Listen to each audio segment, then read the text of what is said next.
नमस्ते, मेरा नाम अखिलेश है। उत्तर प्रदेश में विधानसभा चुनाव की तारीखों का ऐलान हो चुका है। उत्तर प्रदेश के विधानसभा चुनाव का जिक्र हो या फिर राजनीति का जिक्र हो और राजनारायण जी का जिक्र नहीं हो, ऐसा हो ही नहीं सकता। तो आज हम राजनारायण जी की जन्मस्थली या राजनारायण जी के घर पे आए हैं। यही वो स्थान है जहां से राजनारायण जी का सफ़र शुरू हुआ था और यहां से उठकर राजनीति में एक नया मुकाम उन्होंने हासिल किया। राजनारायण जी वो शख्स थे जिन्होंने इंदिरा गांधी को लोकसभा चुनाव में मात दी थी। इसके अलावा मुलायम सिंह को राजनीति में लाने वाले, या कहें कि मुलायम सिंह को पहली बार चुनाव लड़वाने वाले राजनारायण जी ही थे। तो आज हम राजनारायण जी के बारे में जानेंगे, उनके परिवार के लोगों से बात करेंगे और उनका जो राजनीतिक कद कैसा था या राजनारायण जी कैसे थे, इसे समझेंगे। हमारे साथ राजनारायण जी के भतीजे हैं सुभाष सिंह जी, और हम उनसे बात करेंगे राजनारायण जी से जुड़ी किस्से और कहानियों के बारे में। आप हमें राजनारायण जी से जुड़े किस्से और कहानियाँ, जो शुरुआती जो किस्से और कहानियाँ हैं जब जिन्होंने राजनीति शुरू की थी, उसके बारे में थोड़ा बताइए। देखिए, जब राजनारायण जी हरिसन से पढ़ कर के BHU में आए तो वहाँ मदन मोहन मालवीय जी के और डॉक्टर राधा कृष्णन जी के संपर्क में आए जी। उन लोगों से राष्ट्रीयता सीखा जी, और राष्ट्रीयता कूट कूट का भरा हुआ था उनके में जी, और सनातनी भी थे जी। लेकिन उसी समय से उन्होंने छात्र राजनीति शुरू किया जी, और 42 से लेकर 47 तक अच्छा खासा उनकी राजनीति में दखल थी बनारस में जी जी। आंदोलन भी किया। उनके साथ प्रभुनारायण सिंह साहब रहे, जो यहाँ के अच्छे खासे लीडर रहे। प्रभुनारायण सिंह जी, उनको भी जोड़ेंगे ज़्यादा अच्छा रहेगा जी जी, तब लगेगा कि ग्रेविटी है। और उसके बाद और भी लोग रहे होंगे।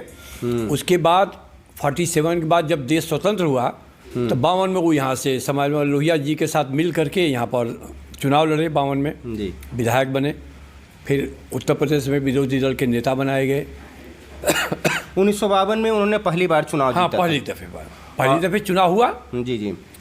लोकतंत्र पहला चुनाव उन्होंने जीता, उन्होंने चुना। और उसके बाद फिर अगला 57 में उसका 62 में जब लोहिया जी और पंडित जवाहरलाल नेहरू फूलपुर में चुनाव लड़े एक साथ जी जी, तो पूरा टाइम वहाँ खर्च कर दिया इन्होंने जी जी। अपने कंस्टिट्यूंसी में इन्होंने टाइम दिया ही नहीं जी। जब टाइम नहीं दिया तो वहाँ से जब वो लड़ते रहे, यहाँ से 150-200 वोट से 62 में हार गए जी, 62 में जी।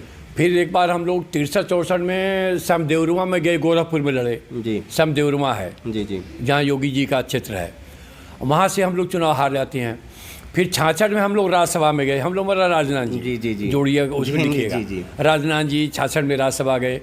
तो राज्यसभा में जब 66 में गए तो वहाँ फिर 67 का चुनाव आ गया। तो राजनारायण जी कहीं चुनाव नहीं लड़े, तो पंडित लोहिया को कन्नौज से चुनाव लड़ाए। अच्छा, लोहिया को जी जी कन्नौज से लड़े। वो कन्नौज में लड़े तो चूँकि कन्नौज में लोहिया और वहाँ ब्राह्मण वोट ज़्यादा है कहा है, उसमें लोहिया जी 350-400 से जीत गए। उसके बाद फिर 67-68 के लास्ट में लोहिया जी मर जाते हैं। फिर उसके बाद वहाँ ऊपर चुनाव होता है, उसमें कांग्रेसी जीत जाता है। तो मुद्दा यह है कि राजनारायण जी का जो बचपन से ही राजनीति करने की जो मादा थी वह कूट कूट के भरा हुआ था। अच्छा, पहली बार वो लोकसभा का चुनाव कब लड़े? 1971 में पहली बार चुनाव लड़े। 1971 इंदिरा गांधी के खिलाफ उन्होंने चुनाव लड़ा। उस चुनाव से जुड़ी बातें बताएं, क्योंकि इंदिरा गांधी के खिलाफ चुनाव लड़ना अपने आप में बहुत बड़ी बात थी। 71 में जब हम लोग चुनाव लड़ने के लिए तैयार हुए जी, तो वहाँ पर चरण सिंह या मुरारजी देसाई या चंद्रभान गुप्ता, जितने लोग बड़े बड़े नेता थे, या मधुलिमय या जॉर्ज फर्नांडीज, सब लोगों ने कहा राजनारायण वहाँ तुम मत लड़ो, तुम बनारस में या और कहीं लड़ो। तो इन्होंने कहा नहीं, मैं यहाँ लड़ूंगा, एक मैसेज दूंगा कि मैं कहाँ लड़ सकता हूँ।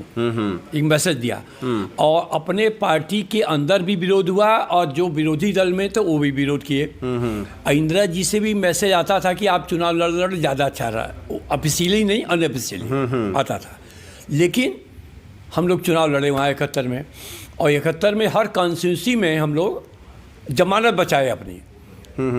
पहला चुनाव 1971 में हार का, वहाँ इंदिरा गांधी के खिलाफ हार का सामना हुआ। फिर देश में इमरजेंसी जैसे हालात हुए, फिर जेल चले गए, और जेल के बाद जेल से जब बाहर निकले तो फिर 1977 का चुनाव है। 77 के चुनाव में जो उतरने का उनका फैसला था वो क्या था और कैसे था, उसके बारे में। 77 के चुनाव में भी जब टिकट बट रहा था और यहाँ के टिकट प्रभारी थे चौधरी चरण सिंह, यहाँ सर्वे सर्वा, वो जिसको 85 या 92 जितना सीट थी यहाँ पर, 85 था।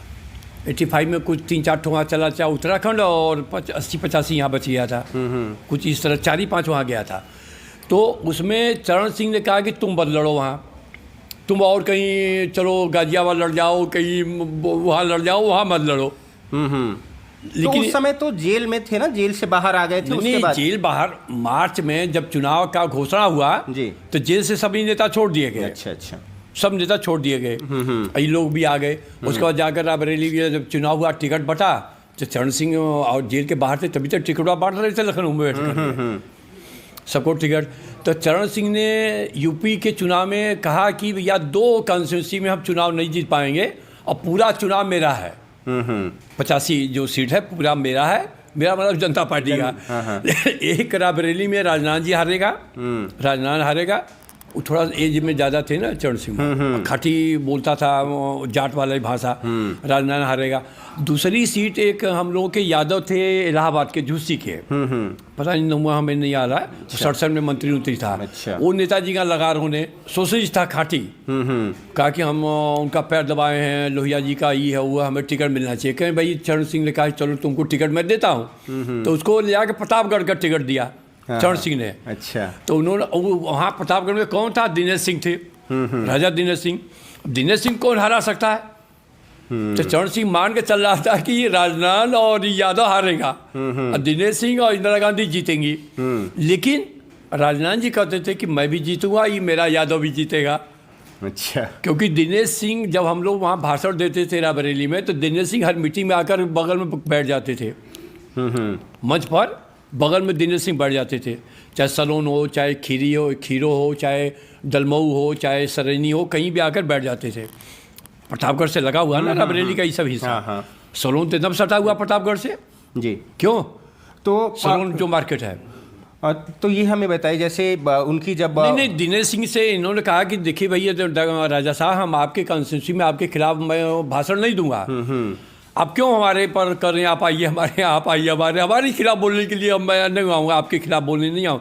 कह राजनाथ जी मैं चुनाव हार रहा हूँ, और आपका चिलवा चुनाव जीत रहा है, आप आओ, और नहीं तो लोग कहेंगे कि आप बेईमानी कर रहे हो अपने लड़कों के साथ, अपने करकटा के साथ। तो वहाँ गए, भाषण दिए, और दिनेश सिंह कहते मैं चुनाव हार रहा हूँ, और मैडम भी हार रही हैं। अच्छा।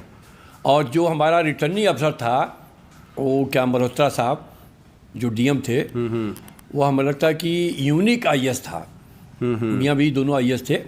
वो एक भारतीय राजस्व परिषद का था, उसकी बीवी, और ये जो है डीएम थे। उन्होंने जब हम लोग कन्वेंसिंग करें या बात करें, तो इंदिरा गांधी के पक्ष में वो माहौल न बनने दें कि ये प्राइम मिनिस्टर है, इसका माहौल बना दिया जाए।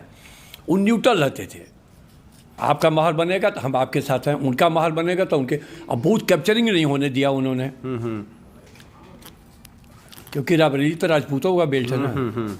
अभी जब जाइए तो पहले, जैसे चुनाव से पहले एक जनसभा भी हुई थी, जिसमें लोग, बड़े नेताओं का काफ़ी लोग पहुंचे थे, और उसमें बहुत सारी भीड़ उमड़ी थी, ऐसा कहा जाता है। और वहाँ से कहा जा रहा था कि राजनारायण जी अब कोई की हवा रायबरेली में चल रही है। हाँ, उसमें तो देखिए जगजीवन बाबू भी आए थे जी, और क्या नाम है, चंद्रशेखर जी थे, ये थे, और जितने छोट भैया उस समय थे, चाहे जात फन्ना जी, मधुल में, सब लोग कहते हैं अभी जीते।